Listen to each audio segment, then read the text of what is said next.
Stories from out in the deep woods end with an answer. A bear, a drifter, somebody playing a prank. This is not one of those stories.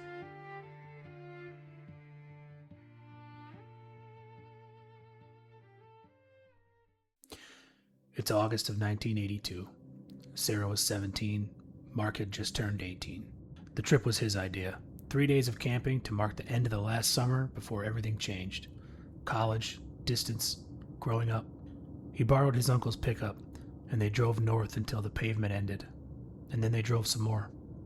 40 minutes of unmaintained logging roads. Branches dragging down both sides of the truck like the forest had fingers. No houses, no power lines.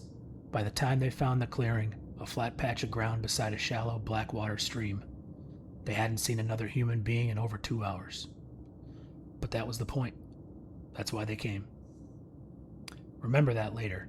They chose to be somewhere no one could reach them, somewhere no one could hear them. The evening was perfect, the way evenings are when you're 18 and it's the first week of summer. They pitched the tent, they cooked hot dogs over an open fire, they watched the sky go from gold to purple to black, so deep black that the stars felt close enough to touch. Around 11, they let the fire burn down to embers and zipped themselves into the tent. The woods were silent. Not quiet, silent. No crickets, no owls, no small creatures moving around in the brush. Just the stream and the wind. Nothing else. As if everything that lived in those woods knew what was coming. Just after 1 a.m, Sarah woke up needing to use the bathroom. She lay there for a minute in her sleeping bag, warm, annoyed, working up the will to go out into the darkness. Mark was asleep beside her, breathing slow, snoring ever so slightly. She sat up, reached for the zipper, and she froze. She heard something. Something was outside the tent. A slow, steady scraping, rhythmic, patient. Not the wind, not an animal rummaging for food. Animals stop and start and sniff, pause. This never paused. It had a rhythm to it, almost like a machine. Sarah sat perfectly still, her hand hovering an inch from the zipper, and listened to that sound for what she swears was hours, but really was only a few minutes. Then, very slowly, she leaned forward and put her eye to the small mesh window and pulled back the flap. It was a full moon that night, bright enough that the entire forest was illuminated with a light blue glow. It took her a second for her eyes to adjust as she scanned the campsite. What she saw sent chills up her spine. Just a few feet from the tent, crouched low in the dirt, was a grown woman. She was filthy. Her hair hung in thick matted ropes across her face. Her clothes, if you could call them that, were dark with grime, torn at the shoulders. Her hands were in the ground. She was digging into the earth with her bare fingers, tearing at it, throwing it behind her like a dog would, but in that same slow, mechanical rhythm. Miles from any road, miles from any town, 1 o'clock in the morning, just digging.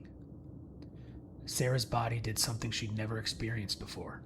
It simply stopped working. She couldn't scream, she couldn't speak. She fell backward into Mark, and when he startled awake, he asked what was wrong. She couldn't even speak. All she could do was point. He looked through the gap.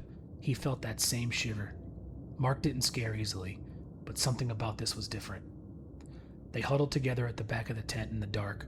Mark's uncle had offered to lend him his Sig Sauer P365, but Mark didn't see the need. He was kicking himself right now.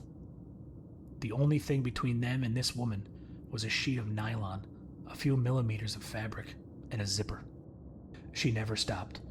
That was one of the most unsettling parts of this whole thing. She never looked up, never turned toward the tent, never gave any sign she knew or cared that 2 people were 15 feet away watching her. Just that same scraping rhythm over and over and over.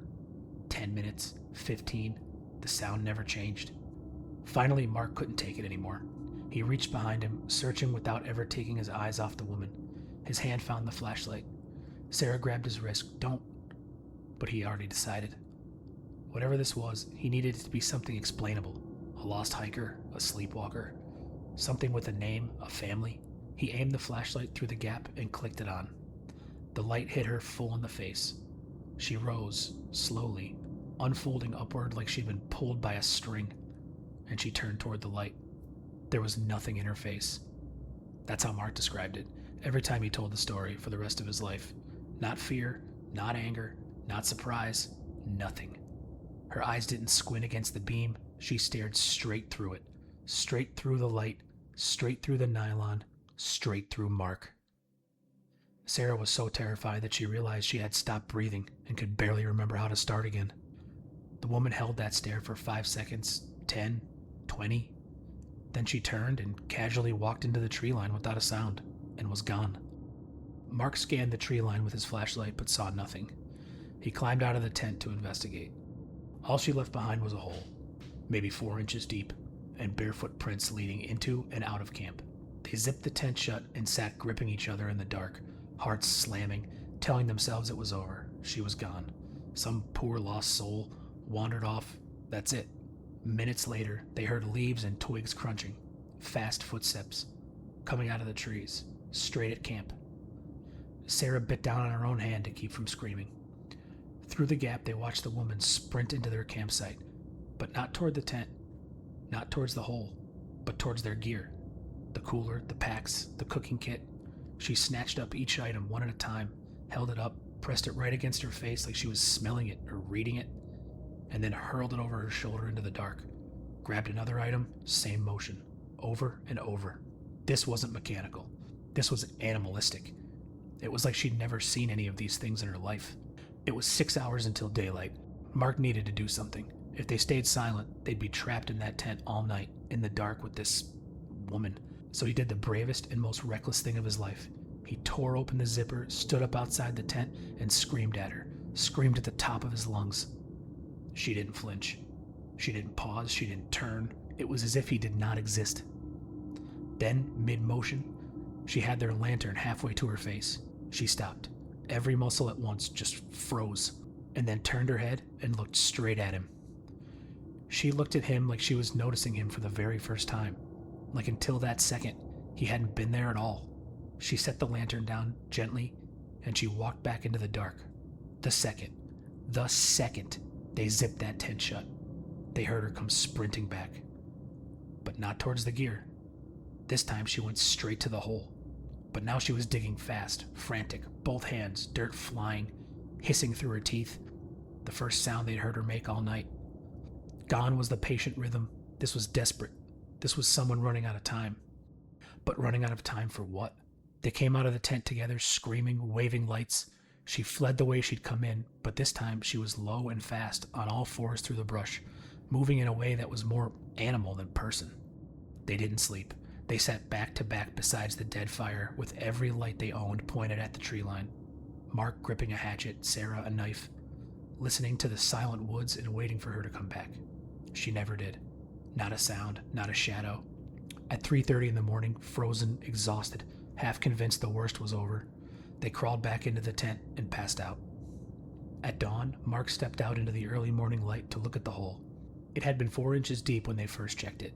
It was now more than a foot down, wide, fresh dirt piled neatly beside it. She had come back while they slept. She had crouched just a few feet from their heads, and she had kept digging, silently. They tore down camp in 20 minutes and drove out without speaking. Nothing was missing. Not a flashlight, not a dollar, not a scrap of food. Whatever that woman wanted, out there in the dark, it wasn't anything they owned. The ranger they found that morning took their statement, looked at their faces, and went quiet. No missing person in the area, no hospitals nearby, no reports of a woman living in the woods. In 20 years, he had never heard anything like it. To this day, Sarah and Mark never went back. To this day, no one knows who was digging in the dark that night. No one knows what she was searching for. No one knows whether she ever found it, or whether somewhere off a logging road in North Maine, a woman is still searching for what was missing. If you enjoyed tonight's story, please hit the like and subscribe button. It really helps. I post short 90-second stories just about every night, and one deeper dive just like this one every week. So if you want more of these, subscribe, turn on notifications so you don't miss the next one. Thanks for watching. I'll see you guys next week.